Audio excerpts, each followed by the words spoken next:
सुबह की ये सब अफवाहें होंगी, ऐसा कुछ नहीं होगा, कोई ऐसा क्यों करेगा।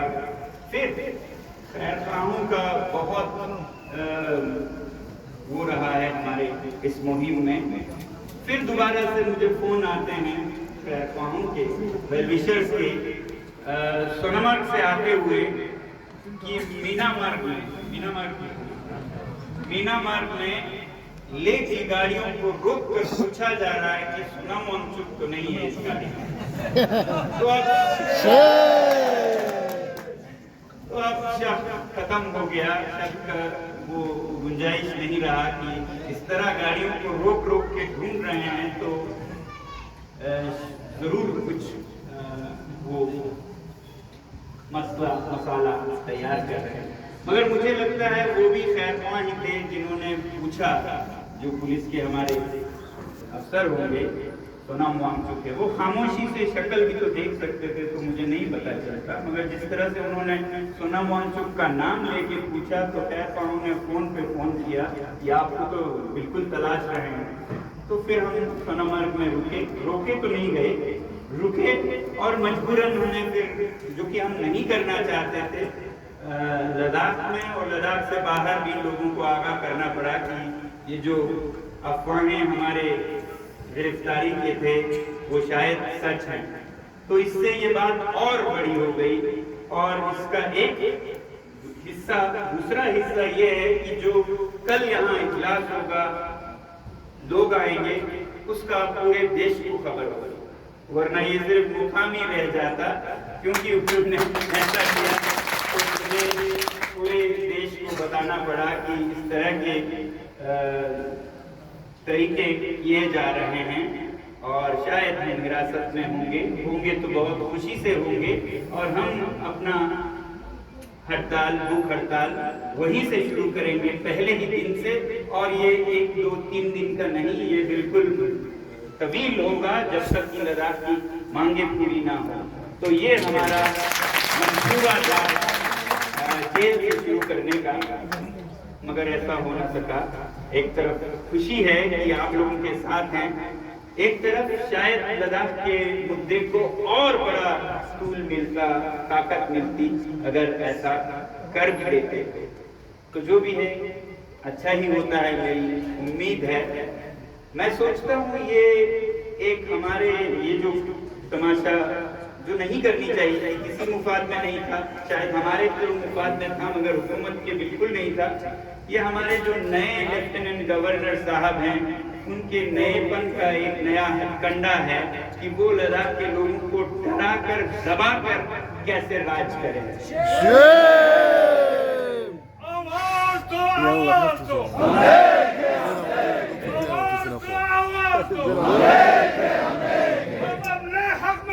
न किसी से भीख मांगते, हम अपने हक मांगते, न किसी से भीख मांगते। वांगचुक साहब आगे बढ़ो, हम तुम्हारे साथ हैं। लमरुख साहब आगे बढ़ो, हम तुम्हारे साथ हैं। करबलाई साहब आगे बढ़ो, हम तुम्हारे साथ हैं। अमर साहब आगे बढ़ो, हम तुम्हारे साथ हैं। आवाज दो, आवाज दो। शुक्रिया। इसी बुलंद आवाज में हम एलजी साहब से कहना चाहेंगे कि शायद ऐसे देखे होंगे आपने, मगर लद्दाख के लोग बुज़दिल नहीं हैं। ये वो शेर हैं जिन्होंने शेर दरिया को पानी पिया है, इंडस सिंगे सांसको जिसे शेर दरिया कहते हैं, वो ऐसे झुकेंगे नहीं। बातचीत पर जरूर आएंगे और बहुत ही प्यार से, मोहब्बत से बात करेंगे। और इसीलिए मैं कुछ भी नहीं बोलता था पिछले महीनों से, क्योंकि बातचीत चल रही है तो क्यों कड़वा तीखा बोले।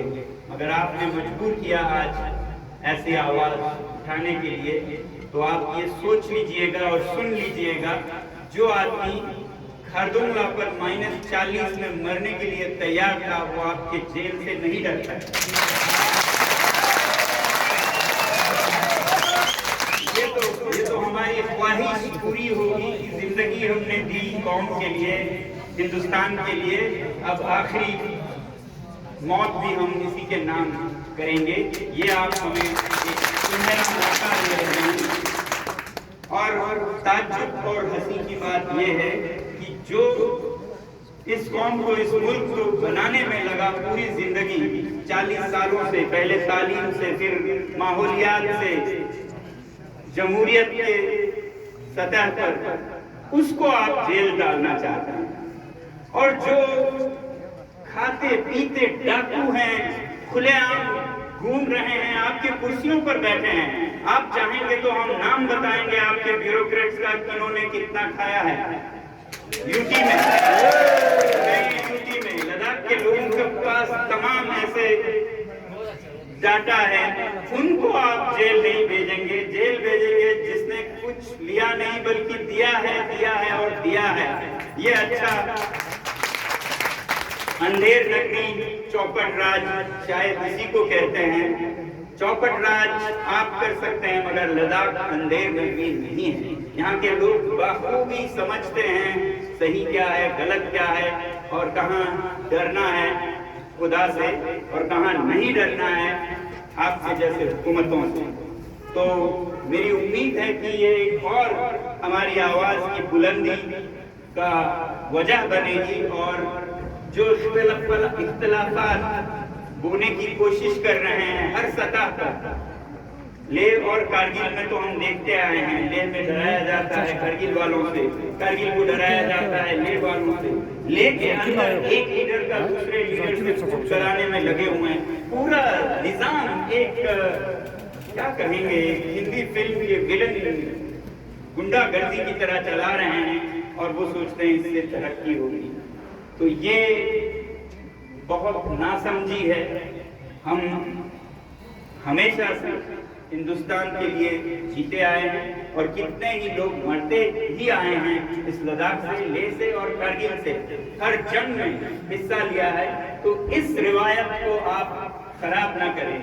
चंद क्रोनी कैपिटलिस्ट के लिए, चंद ताजिरों के लिए, सरमायाकारों के लिए, जो लद्दाख के जमीन को हड़पना चाहते हैं, जो लद्दाख में सिर्फ नुकसान और फायदा देखते हैं, उनके लिए आप लद्दाख के लोगों को कुर्बान मत कीजिए, और ना ही मुल्क के हिफाजत को कुर्बान कीजिए।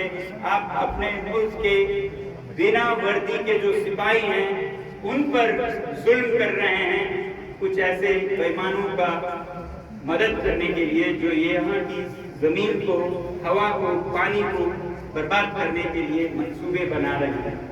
तो उम्मीद है हमें कि आप समझ जाएंगे।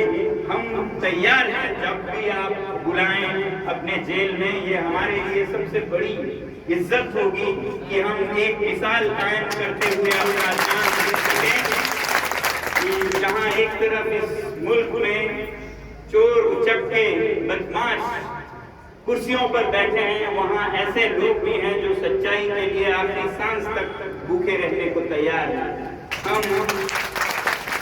हम सिर पर कफन बांध कर निकल चुके। 3 साल पहले जब हम खरदुंगला पे ठंड से मरने जा रहे थे, फिर भूख से मरने गए, फिर चल चल के मरने गए, तो फिर आप किस तरह से सोच रहे हैं कि आपकी जेल की दीवारें और पिंजरे हमारे पंखों को रोक सकेगी? तो ये खुशफहमी छोड़ दीजिए। भले ही आप जरूर प्यार से हमें बुलाइए, हम चले आएंगे और आपकी जेल में रहेंगे, और दुनिया भी देखे ये तमाशा कि कौन जेल जाता है और कौन सत्ता के कुर्सियों पर चमकते धमकते रहते हैं। तो ये तमाशा आज पूरे मुल्क को और पूरी दुनिया को देखने की जरूरत है। और आज हम, जैसा कासिरिकले ने कहा, ये जश्न मनाना चाहेंगे कि लेह और कारगिल यकजा हैं।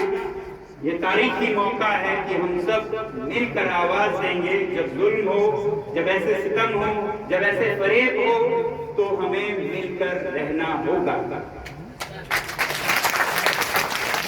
ये मंसूबाबंद गलतफहमी फैलाई जा रही है कि यहाँ मुस्लिम है, वहाँ बुद्धिस्ट है, तो क्या हुआ?